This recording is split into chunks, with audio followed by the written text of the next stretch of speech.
আপনারা শুনছেন Saturday special horror story.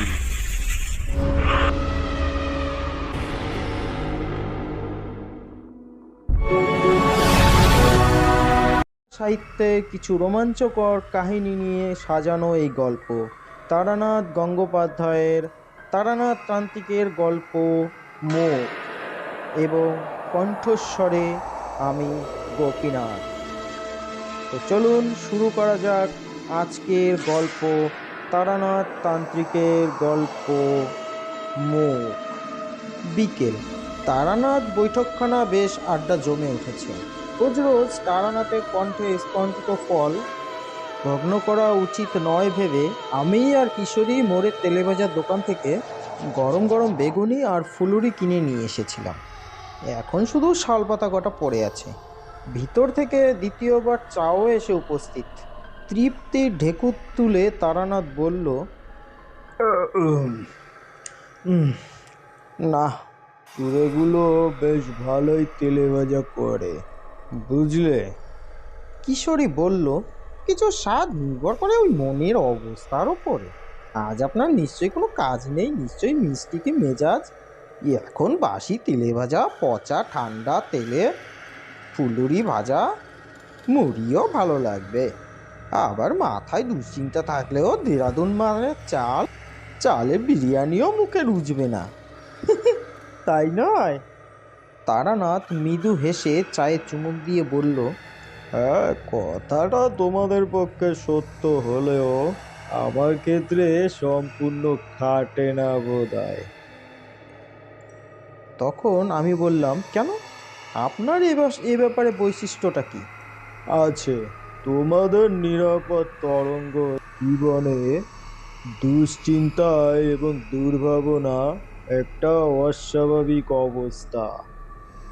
আর আমার সারাটা জীবনই কেটে গেছে নানা বিচিত্র ঘটনার মধ্যে দিয়ে। এখানে দুর্ভাবনা একটা স্বাভাবিক ঘটনা বলেই গণ্য করতাম। রাত্রিরে একটা ভয়ানক কিছু ঘটবে জেনেও দুপুরে ভোজ খেতে বাদেনি। পরপর কয়েকটা চুমুকে চায়ের কাপ শেষ করে নামিয়ে তারানাথ বহুদিন আগেরকার কথা মনে পড়ল। এর সুরে বলল, ভোজ খাওয়ার কথা উঠলেই আমার রামদুলাল মিত্রের কথা মনে পড়ে যায়। তাদের বাড়ি অতিথি হয়ে কয়েকদিন যা খাওয়া দাওয়া করেছিলাম তেমন সচরাচর কারো ভাগ্যে জোটে না। তখন কিশোরী বলল, বেড়াতে গিয়েছিলেন? আরে না না, আমার আবার বেড়াতে যাওয়া? গিয়েছিলাম কাজে। বিপদে পড়ে তারা ডেকে নিয়ে গিয়েছিল, সে অনেক কাণ্ড। আমি বললাম, গল্পটা হোক বরণ, শুনতে মন্দ লাগবে না মনে হচ্ছে।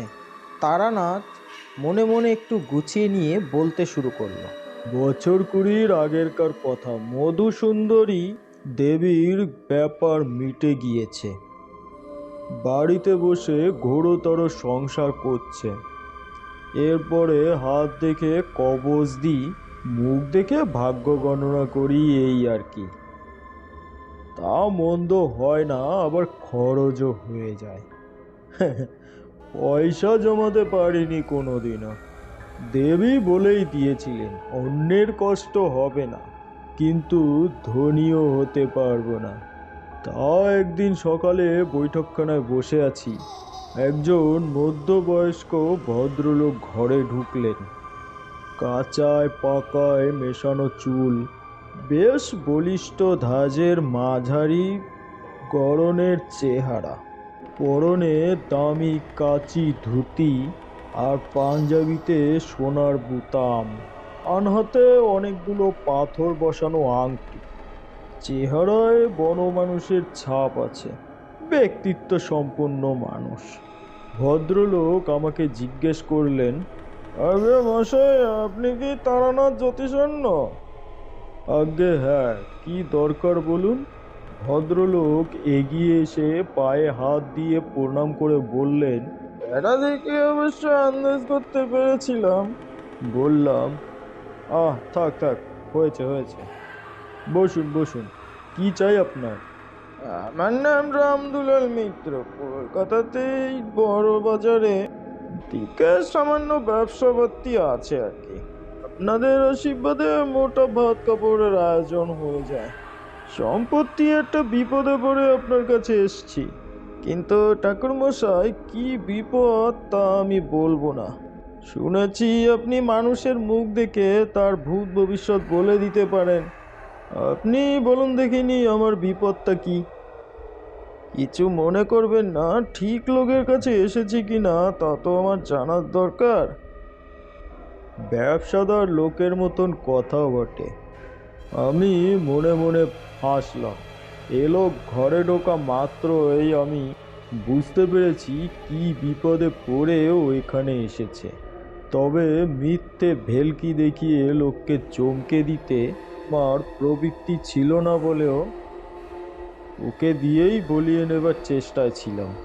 তা বাজিয়ে নিতে চাই যখন, তখন আমার বলতে আপত্তি কি? বললাম, বিপদ তো আপনার আপাতত তিনটি দেখছি। প্রথমত, আপনার ব্যবসা হঠাৎ একটা টাল খেয়েছে। কি ঠিক কিনা? আগে হ্যাঁ। তারপর? এটার জন্য ভাবতে হবে না, এখানে বসেই বলে দিচ্ছি। আপনি নীল রঙের একটা গণেশ গড়িয়ে পুজো করুন, আবার ব্যবসার মোড় ফিরবে। আর আপনার বাস্তুবিঘ্ন আছে দেখছি।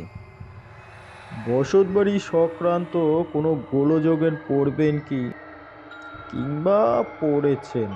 রামদুলাল চোখ বড় বড় করে বললেন, ধন্য ধন্য, শুনেছিলাম আর চোখে দেখলাম, কিন্তু 3 নম্বরটা কি?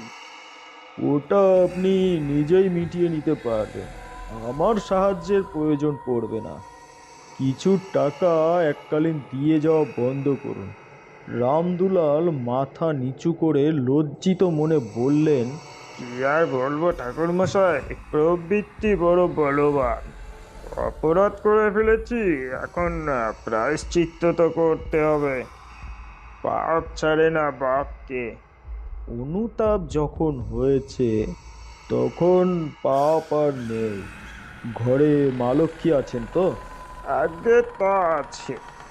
তাকে নিয়েই সুখী হতে হবে। মনে মনে তার কাছে ক্ষমা চেয়ে নেবেন। আগে যা বলবেন করব। এখন আমার এই বিপদ থেকে উদ্ধার করবার পথ বলে দিন। খুলে বলুন। রামদুলাল বললেন, ছোটবেলায় বড় কষ্টে মানুষ হয়েছি ঠাকুরমশাই। বাপ মা অল্প বয়সে মারা গিয়েছিলেন। কুলিগিরি করে মাথায় মাথায় মোড় বয়ে একটা একটা করে পয়সা জমিয়ে এই ব্যবসা শুরু করি। প্রথম জীবনে আমার থাকার জায়গা ছিল না। কখনো কখনো রাস্তায় শুয়েও রাত কাটিয়েছি। আজও আমার কলকাতায় কোনো বাড়ি নেই। বড় একখানা বাড়ি নিয়ে থাকি বটে, কিন্তু সেটা ভাড়া বাড়ি। বাড়ি কিনতে পারতাম, কিন্তু সত্যি বলতে কি, কলকাতায় বাড়ি করতে ইচ্ছে হয় না। ছোটবেলা থেকেই গ্রামে মানুষ, আর কটা দিন পরে ছেলেদের হাতে ব্যবসা তুলে দিয়ে আবার গ্রামে গিয়েই বসবাস করব ঠিক করেছি।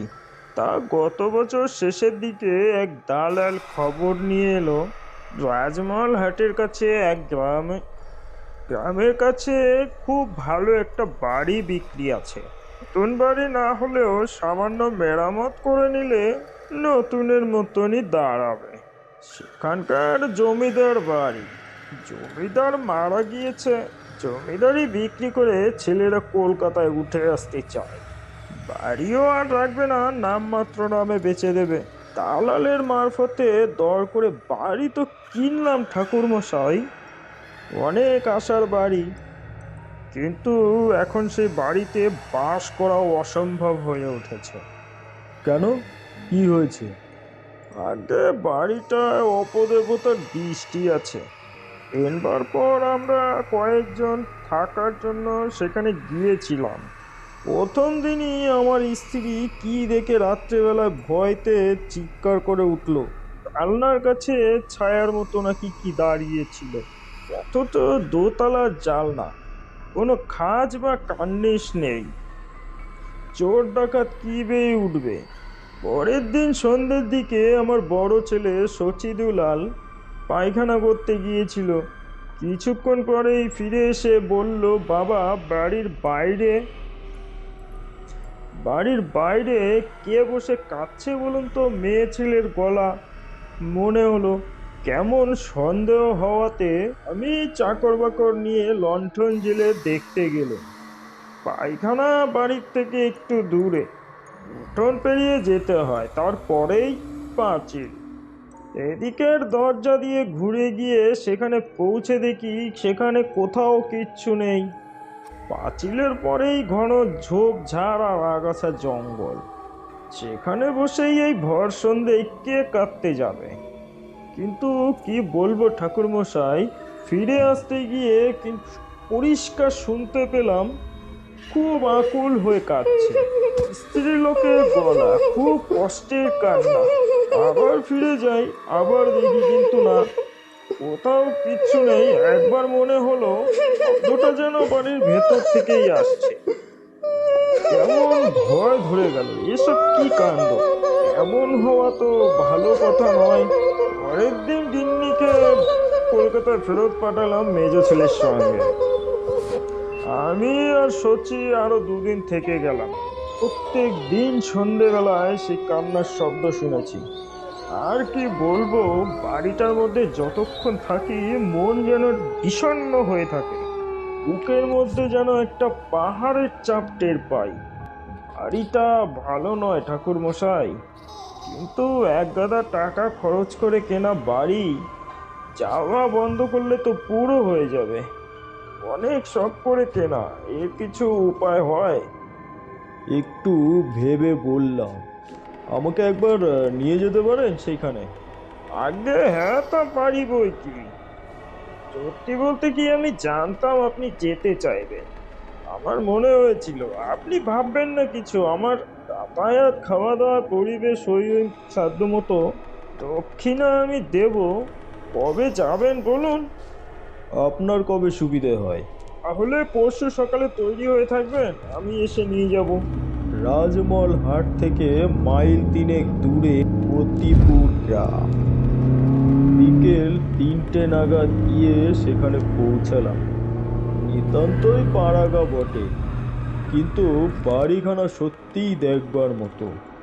বিরাট দোতলা বাড়ি, একটা বারবাড়ি, একটা ভেতরের মহল, সব মিলিয়ে তা প্রায় 23-24 খানা ঘর। কাছাকাছি আর কোনো অন্য বসতি নেই। মূল গ্রাম কিছুটা দূরে। আদর করে রামদুলাল আর সচি আমাকে ভেতরে নিয়ে গেল। কিন্তু কি জানো, বাড়িতে ঢুকেই আমার মনে হলো এখানেই কোনো গোলযোগ আছে। ঠিক কি যে হলো তা বলতে পারবো না। হ্যাঁ, তবে মনে একটা অস্বস্তির ভাব। চারদিকের বাতাস যেন এবারই চৌহদ্দির মধ্যে এসে আর বইছে না। একটাও পাখির ডাক নেই। গেরস্তের বাড়ি এমন শ্মশানের মতন হবে কেন? ওই পাখির ডাক শুনতে না পাওয়াটা আমাকে সত্যিই ভাবিয়ে তুলল। আমি দেখেছি মানুষের চেয়ে নিম্ন স্তরের পশুরা অশুভ প্রভাব বেশি অনুভূতি প্রবণ হয়। ভূমিকম্প হওয়ার আগে পোষা পাখি খাঁচার মধ্যে ছটফট করে, জানো?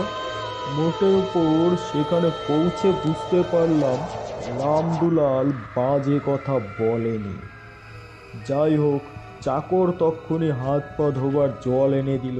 জামা কাপড় বদলে আমি, রামদুলাল আর সচি, আমরা 3 জনেই বৈঠকখানায় এসে বসলাম। কলকাতা থেকে চাঙানি করে 1 গাদা খাবার এনেছিল রামদুলাল। এবার চাকর সেগুলো আমাদের পরিবেশন করে দিল। প্রচুর ভারী ঘিয়ে ভাজা লুচি আর আলুর দম, বড় বড় জোড়া সন্দেশ, ছানা আর মুড়ি ইত্যাদি ইত্যাদি। বেশ খিদে পেয়েছিল। এক নিঃশ্বাসে প্রচুর খেয়ে ফেলার ফলে যখন হাঁড়ি থেকে রাবড়ি বেরোলো, ভয় পেয়ে বললাম, ও আর নয় আর নয়, ও অনেক হয়েছে অনেক হয়েছে, আর নয় আর নয়। রামদুলাল হাত জোর করে বলল, আগে কি আর এমন আর আয়োজন, পুরো বই কি নয়, সামান্য একটু নিন আর কি, আপনার কথা ভেবেই আনা আর কি। খাওয়া শেষ হলে পরে রামদুলাল বলল, একটা কথা বলবো। কি? কিছু বুঝতে পারছেন? বাড়িটায় কি সত্যি কোনো দোষ আছে? আসল কথা না ভেঙে বললাম, এখনই কিছু বলা কঠিন, দেখি আজ রাতটা। সন্ধ্যের অন্ধকার যখন বেশ গাঢ় হয়ে এসেছে, তখনই আমি কান্নার শব্দটা শুনতে পেলাম। আমার সামনে বসেছিল রামদুলাল। দেখলাম তার মুখ নিমেষে সাদা রক্তহীন হয়ে গেল। ওই শুনছেন সেই শব্দ, ওই যে ওই ওই ওই। বেশি করে বলবার দরকার ছিল না, কোথা থেকে যেন ভেসে আসছে একটা করুণ কান্নার শব্দ। স্ত্রীলোকের কান্নাই বটে, যেন খুব কষ্টে ঘুমড়ে ঘুমড়ে কাঁদছে।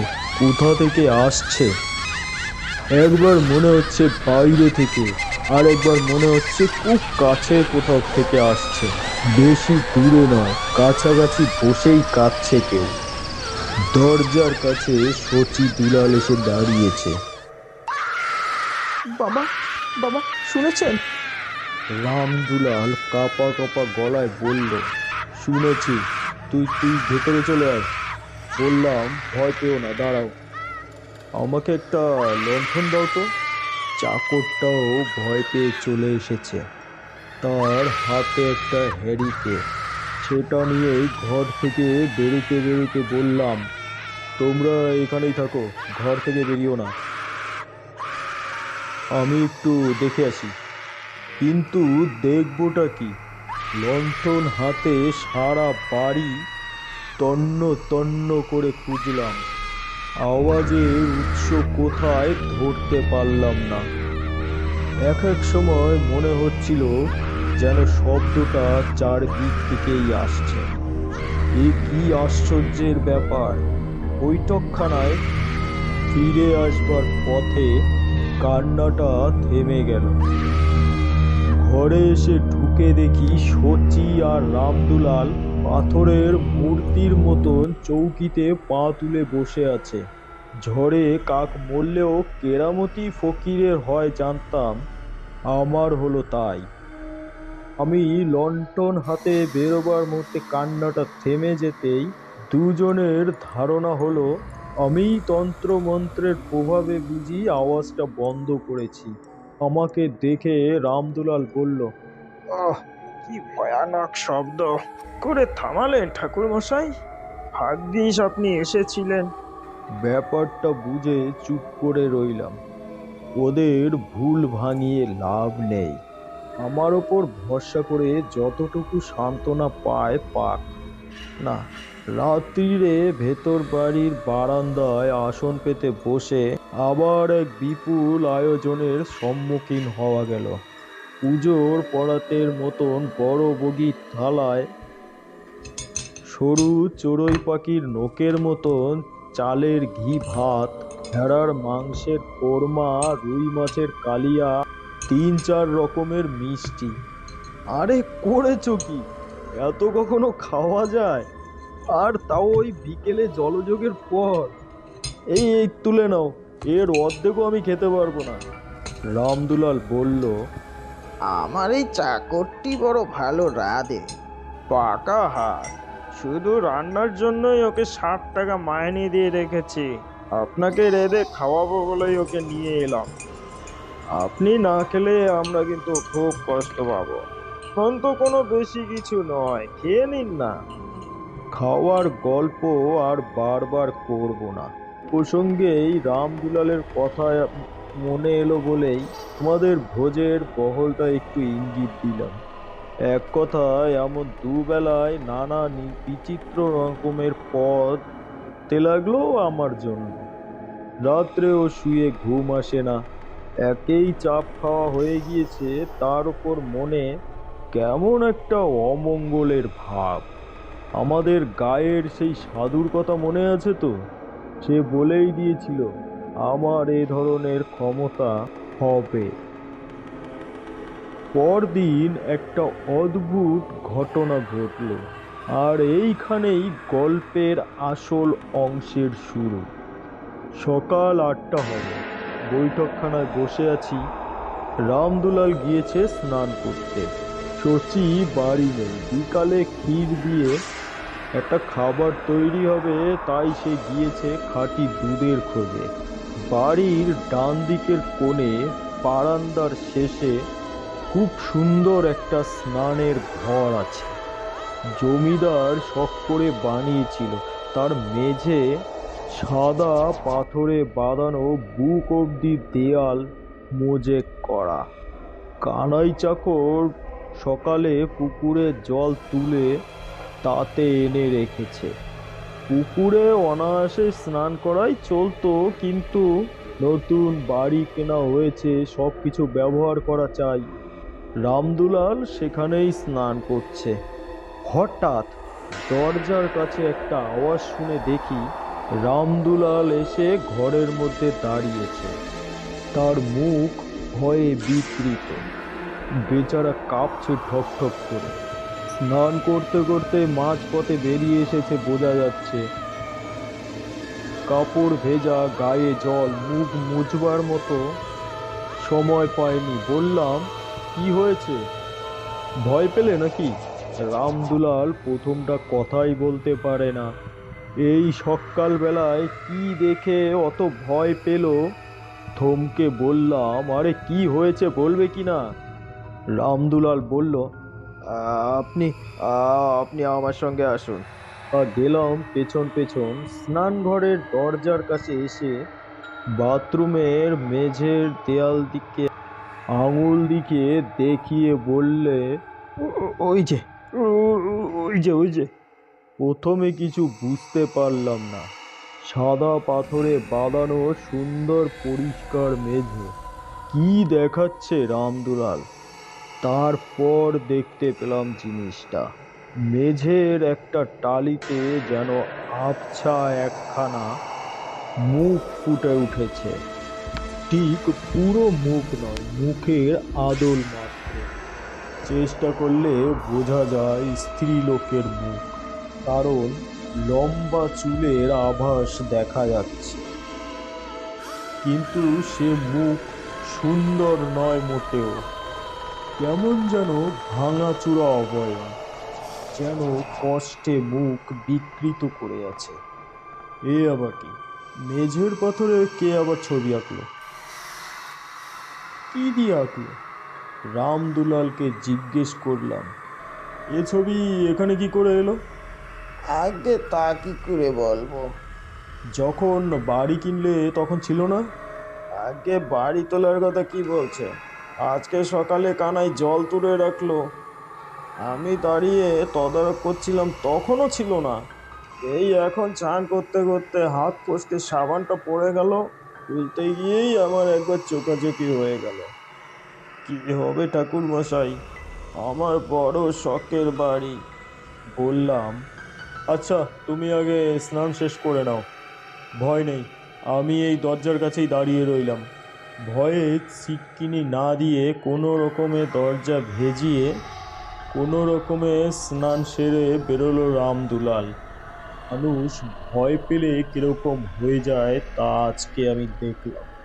প্রথম দিন রামদুলালকে কত ব্যক্তিত্ববান পুরুষ বলে মনে হয়েছিল, কিন্তু যা ধরা ছোঁয়া যায় না এমন অপ্রাকৃতিক ঘটনার সম্মুখীন হব, সে ব্যক্তিত্ব কখন বাতাসে উড়ে গিয়েছে।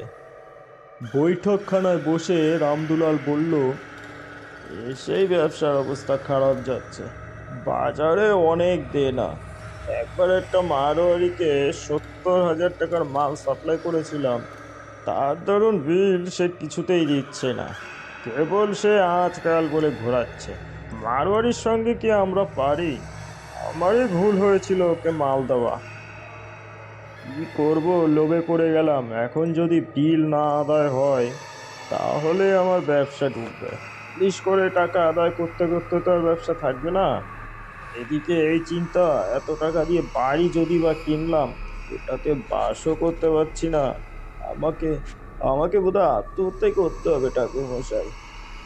তখন আমি বললাম, আরে দাঁড়াও, অত ব্যস্ত হলে চলবে কি করে? ব্যবসায় লাভ ক্ষতি জোয়ার ভাটা আছে অবশ্যই, তার জন্য ভেঙে পড়ার কিচ্ছু নেই। আর এবারের কথা বলি, আমার মনে হয় তোমাদের ভয়ের কিচ্ছু নেই। ভয়ের কিছু নেই? মনে হয় না। ভেবে দেখো, যে আত্মাই এমন করুক না কেন, আর যদি তোমাদের ক্ষতি করার ইচ্ছে হতো সে তো তোমাদের অনায়াসেই করতে পারতো। এতদিন চুপ করে আছে কেন? তাহলে ওই কান্নার শব্দ, হয়তো সেটা আমাদের মনোযোগ আকর্ষণ করবার জন্য। সে হয়তো আমাদের কিছু বলতে চায়। তা এখন আমি কি করব? তুমি কিছুই করবে না, আমি আরো কয়েকদিন থাকব, দেখি না কি হয়। যা করবার আমিই করব।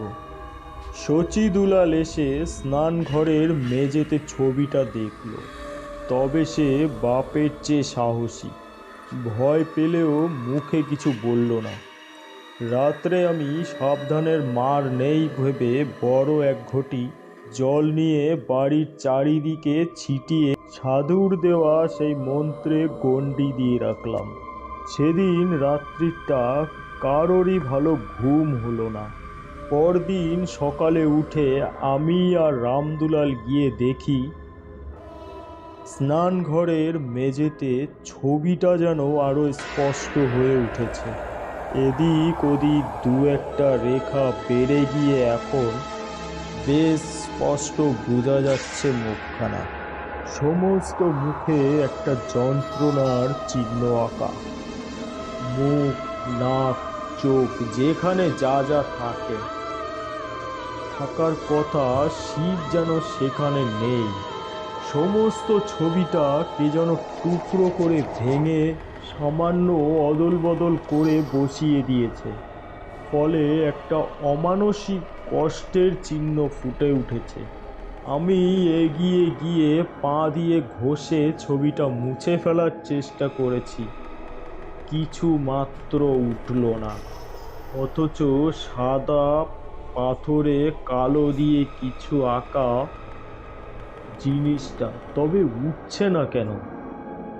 মনে হচ্ছে ছবিটা যেন পাথরের ভেতরে রয়েছে, বাইরে থেকে ঘষে তোলা যাবে না। এরপর থেকে প্রত্যেক দিন একটু একটু করে ছবিটা স্পষ্ট হয়ে উঠতে লাগলো। এখন বেশ বোঝা যায় একজন বেশ অল্প বয়সী মেয়ের ছবি। ভারী মিষ্টি দেখতে, কিন্তু কে যেন তাকে খুব অত্যাচার করেছে। ব্যথায় কষ্টে তার মুখটা বিভৎস হয়ে আছে। সত্যি রামদুলালের আর দোষ কি? আমারই গা ছমছম করত সেদিকে তাকালে। ইতিমধ্যে বেশ গরম পড়েছে। একদিন সন্ধেবেলায় গরম সহ্য করতে না পেরে রামদুলালকে ডেকে বললাম, ওহে, তোমার কানাইকে বলো তো একটু স্নানের জল দিতে। বড্ড গরম, আজ স্নান করে ফেলি।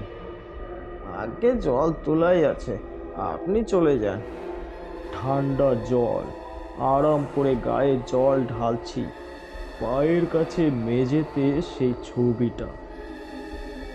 এই 3-4 দিনে ছবিটা আমাদের অনেকখানি গা ছোঁয়া হয়ে গিয়েছে। পা তাকিয়ে স্নান করে চলেছি, হঠাৎ আমার গা শিউরে উঠল। সেই কান্নার শব্দটা এবার খুব কাছে, যেন এখানেই ওই ঘরেই কোথাও কাঁদছে। স্নান ঘরে আমি একা, অন্ধকার ঘনিয়ে এসেছে। পায়ের কাছে পাথরে সেই মূর্তি আর বাতাসে করুণ কান্না। গুমড়ে গুমড়ে কে যেন কাঁদছে কোথাও। তরুণী মেয়ের গলা। বাথরুমের দরজায় ধাক্কা দিচ্ছে রামদুলাল। ঠাকুরমশাই, ঠাকুরমশাই, ঠিক আছেন তো? হ্যাঁ, ঠিক আছি, ভয় নেই। যাও ঘরে গিয়ে বসো, আমি আসছি। আওয়াজটা এ ঘরেই হচ্ছে মনে হয়, যেন আমার পায়ের তলা থেকেই আসছে। আমার মাথায় তখন একটা বুদ্ধি এসেছে। কি করতে হবে ভেবে ফেলেছি আমি। আমি স্নান সেরে বেরোবার আগে কান্নার আওয়াজ থেমে গেল।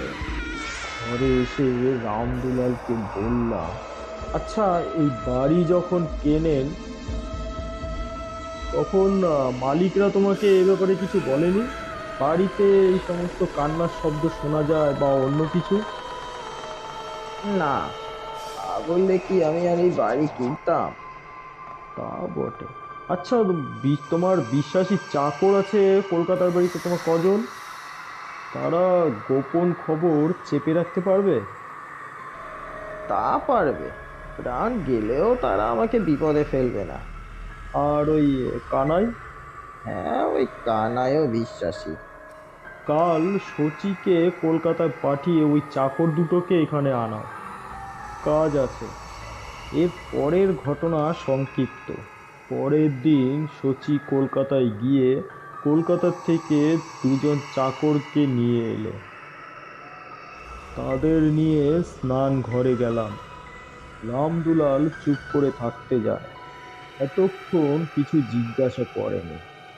এবার বলল, কি হবে ঠাকুর মশাই? এখনই দেখতে পারবে। এ বাড়িতে শাবল আর কোদাল আছে? হ্যাঁ, তা আছে। আচ্ছা, আনতে বলো। তিনজন চাকর শাবলের ঘা দিয়ে মেঝের কয়েকটা টালি খুলে ফেলতেই গলার সুলকি আর মাটি সোলিং বেরিয়ে পড়ল। বললাম, মাটি খোঁড়ো। হাত চারেক মাটি খোঁড়া হতেই একজন চাকর আশপুনা হয়ে হাতের কোদাল ফেলে দিয়ে কাঁপতে লাগলো। রামদুলাল গর্তের মধ্যে উকি দিয়ে ভীত গলায় বলল, ঠাকুর মশাই, কি ব্যাপার? কঙ্কাল তো। কোথা থেকে এলো? পরে বলছি, আগে ওটা তুলতে বলো। আস্তে তোলা গেল না। তুলতে যেতেই হাড়গুলো খসে আলাদা হয়ে যেতে লাগলো। কিছুক্ষণ বাদে মেঝেতে ছোট একটা হাড়ের স্তূপ হয়ে গেল। এতক্ষণ বাদে কিশোরী বলল, তারপর? সে হাড় বস্তায় করে এনে গঙ্গায় ফেলে দেবার পর ও বাড়িতে কোনো দিন আর কান্নার আওয়াজ শোনা যায়নি। রামদুলাল আমাকে জিজ্ঞেস করেছে। কার কঙ্কাল ঠাকুর মশাই? বললাম, এতদিন পরে তো তা বলা আর সম্ভব নয়। এদেরই পূর্বপুরুষদের মধ্যে কারো কাণ্ড আর কি। সেকালের জমিদারেরা কিরকম অত্যাচারী হতো জানোই তো। তাকে মেরে পুঁতে ফেলা হয়েছিল বলা মুশকিল। বাড়ির বউও হতে পারে, আবার গ্রামের মেয়েও হতে পারে। যেই হোক, তার আত্মা কেঁদে আমাদের সদ্বুদ্ধি করা আকর্ষণের চেষ্টা করে। গঙ্গায় দেওয়ায় মুক্তি পেয়ে গেল। আর হ্যাঁ, এ বাড়ি তোমাকে যারা বিক্রি করেছিল তাদের ওপর রাগ করো না। তারা খুব সম্ভবত কিছুই জানে না। পূর্বপুরুষ যে অন্যায়টা করেছিল সে গোপনেই করেছে। সাক্ষী দাঁড় করিয়ে রেখে কেউ খুন করে না।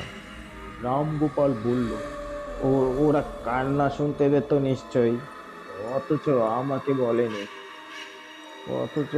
বলেনি। এটাও তো একটা অপরাধ। ওরা কান্না শুনতে পেত কিনা সে বিষয়ে আমার সন্দেহ আছে রামদুলাল। কেন বলুন তো? যাদের পূর্বপুরুষের হাতে মেয়েটি মারা গেছে তাদের হাতে হয়তো মেয়েটির আত্মা মুক্তি পেতে চায়নি, তাই বাড়ি বিক্রি হবার পর তোমার কাছে এই মেয়েটি মুক্তি চেয়েছে। যাও, এ বাড়িতে আর কোনো ভয় রইল না, বরং একটি আত্মা সদ্বুদ্ধিতে এ বাড়িতেই আটকে ছিল আর তোমার জন্যই মুক্তি পেল, তার আশীর্বাদ পেলে। রামদুলাল আমাকে আদর করে বাড়ি পৌঁছে দিয়ে 500টা টাকা দিয়ে প্রণাম করলো। আমি আপত্তি করেছিলাম, বাধা দিয়ে রামদুলাল বলল, আপনি বুদ্ধি না দিলে আমরা কি মেজে খুঁড়তে যেতাম? এর দিন 10 পরে রামদুলালকে আবার একবার দেখেছিলাম। আমার বাড়িতে এসেছিল 2 ছেলেকে নিয়ে, মুখে হাসি। বললাম, কি হে, কি খবর? আগে আপনার আশীর্বাদ সত্যিই আছে। কিরকম? রামদুলাল খুশির হাসি হেসে বললে, মারোয়ারি বেটা গতকাল বিল পেমেন্ট করেছে। তারানাথ গল্প থামালো। রাত বেড়ে চলেছে। রামদুলালের 70,000 টাকা হলো বটে, কিন্তু আমাদের আবার কাল অফিস যেতে হবে। বিদায় নিয়ে বেরিয়ে বাড়ির মুখে রওনা হলাম। এতক্ষণ আপনারা শুনলেন তারাদাস বন্দ্যোপাধ্যায়ের লেখা তারানাথ তান্ত্রিকের গল্প মুখ, এবং কণ্ঠপাতে আমি গোপীনাথ। গল্পটি আপনাদের কেমন লেগেছে অবশ্যই কমেন্টের মাধ্যমে জানাবেন। গল্পটি যদি কোনো ভুল ত্রুটি হয়ে থাকে অবশ্যই ক্ষমা করে দেবেন। আর যারা আমার চ্যানেলটিতে নতুন আছেন তারা অবশ্যই চ্যানেলটিকে সাবস্ক্রাইব করে নেবেন এবং পাশে থাকা বেল আইকনটি অবশ্যই বাজিয়ে দেবেন। আর যারা আমার এই চ্যানেলটি ফেসবুক থেকে দেখছেন এই গল্পটি, তারা অবশ্যই ফেসবুকটিকে ফলো করে নেবেন যাতে আমার গল্পের নোটিফিকেশানগুলো আপনাদের কাছে অতি সহজে পৌঁছে যায়। তো আজকের জন্য এই পর্যন্তই। এতক্ষণ শুনছিলেন তারাদাস বন্দ্যোপাধ্যায়ের তারানাথ তান্ত্রিকের গল্প মুখ। ততক্ষণের জন্য ধন্যবাদ। ভালো থাকবেন, সুস্থ থাকবেন, এই বলেই আমার গল্প শেষ করছি। ওকে, ধন্যবাদ।